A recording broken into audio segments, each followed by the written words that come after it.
नमस्कार साथियों, आप सभी का बहुत बहुत स्वागत है मेरे YouTube चैनल शिक्षा जगत पर।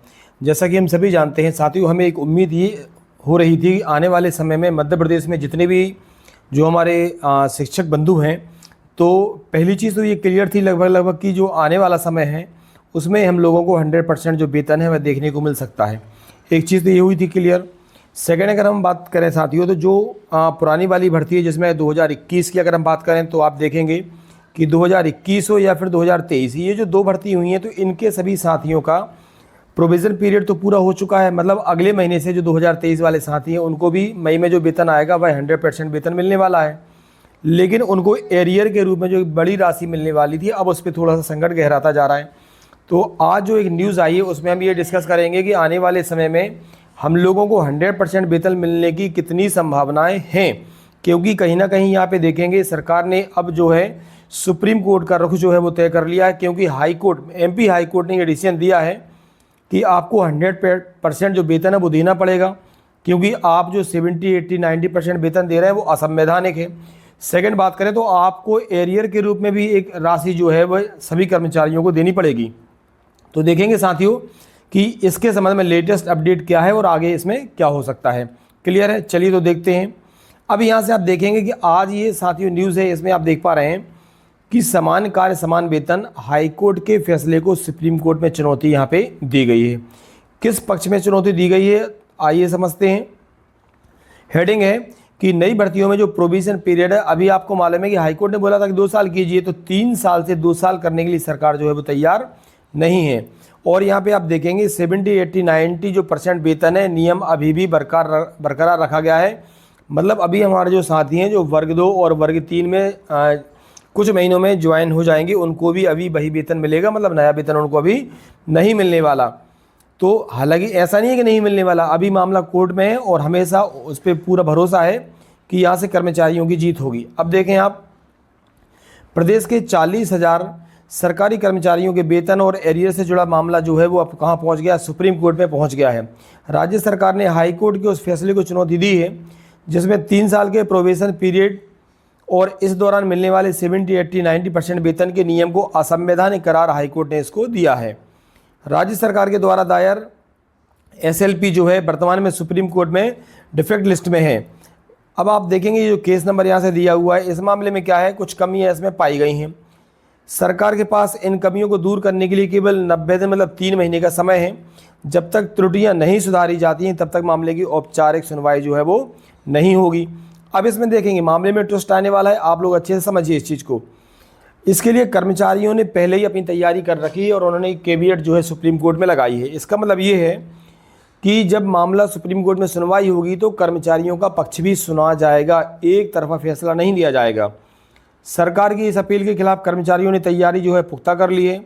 हाईकोर्ट में जीत दर्ज करने के लिए वसीम अकरम जी हैं, अमनदीप सिंह बग्गा हैं, प्रियंका श्रीवास्तव जी और असद सिद्दीकी जी की ओर से सुप्रीम कोर्ट में कैविएट दायर की गई। इसका सीधा मतलब ये है कि सुप्रीम कोर्ट जो है वो सरकार का पक्ष सुनने के साथ साथ कर्मचारियों का पक्ष भी सुनेगा। बिना उन्हें सुने हाईकोर्ट के आदेश पर एक तरफा रोक नहीं लगाई जाएगी। मामला क्या है पूरा ये समझते हैं, देखेंगे आप लोग जानकारी में भी है।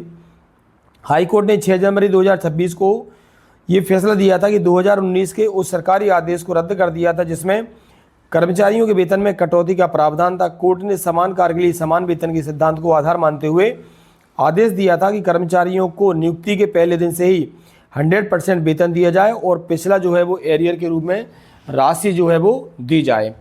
ठीक है, अब इसमें देखें सरकार के सामने क्या चुनौतियाँ हैं, आपको समझना ही। सरकार ने ये कहा है कि सुप्रीम कोर्ट जाने का कारण वित्तीय भार बताया गया है। हाईकोर्ट का आदेश लागू होता है तो सरकार पर 400 करोड़ का भुगतान करना होगा। सरकार का तर्क है कि प्रोबेशन व वेतन की शर्तें तय करना उनका जो है मतलब सरकार का नीतिगत अधिकार है। अब आपको इसको थोड़ा और समझें कि एरियर का जो भुगतान है वो अटक गया है, कारण क्या है। फिलहाल सुप्रीम कोर्ट में मामला लंबित होने के कारण प्रदेश के हजारों जो शिक्षक हैं, पुलिसकर्मी हैं, कर्मचारी हैं, इनका एरियर और बढ़ा हुआ वेतन अटक गया है।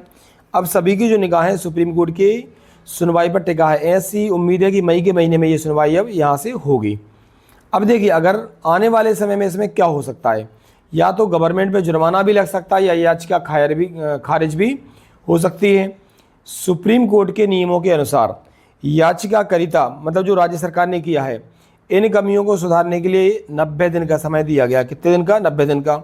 यदि सरकारी वकील इस अवधि में कमियों को दूर नहीं करते हैं तो जज इन चैम्बर के सामने लिस्ट किया जाता है, जहां देरी के लिए जुर्माना भी राज्य सरकार पे लग सकता है। ठीक है, और याचिका जो है वो खारिज भी हो सकती है। वर्तमान प्रभाव की बात करेंगे तो जब तक ये कमियां दूर नहीं होती और रजिस्ट्री केस को सत्यापित नहीं कर देती तब तक सुनवाई किसी भी बेंच के सामने नहीं होगी। इसका मतलब है कि हाई कोर्ट का 100% देने वाले आदेश पर कोई कानूनी रोक नहीं है, पर तकनीकी कारणों से किसी भी कर्मचारी को एरियर का भुगतान नहीं हुआ है। अब सरकार का कहना है कि जो भर्ती है वो राज्य सरकार का अधिकार है, किस तरीके से उनको भर्ती यहाँ पे करना है। ठीक है ना, तो अब देखें क्या हो सकता है इसमें, समझें आप इसको अच्छे तरीके से। सरकार का तर्क है कि उसे अपनी भर्ती नीतियों और प्रोबेशन की शर्तों को तय करने का नीतिगत अधिकार है। तो साथियों इसको अच्छे समझते हैं। कुल मिला के इस मामले पर सरकार बैकफुट पर है। सुप्रीम कोर्ट का निश्चित रूप से जो उम्मीद की जा रही है कि जो फैसला है वह कर्मचारियों के पक्ष में ही आएगा, ये आपको ध्यान रखना है। तो प्रक्रिया थोड़ी लंबी हो सकती है, लेकिन हम ऐसी उम्मीद कर रहे हैं कि 100% वेतन तो कर्मचारियों को मिलकर रहेगा और इसके लिए जो एरियर की राशि है वह भी कर्मचारियों को देखनी होगी। तो मई में देखते हैं कि सुप्रीम कोर्ट का फैसला क्या आता है। वीडियो अच्छा लगा हो, जानकारी अच्छी लगी हो तो आप लोग वीडियो को लाइक ज़रूर करें और जो भी साथी चैनल पर नए हैं वह चैनल को सब्सक्राइब जरूर करें। आप सभी का बहुत बहुत धन्यवाद।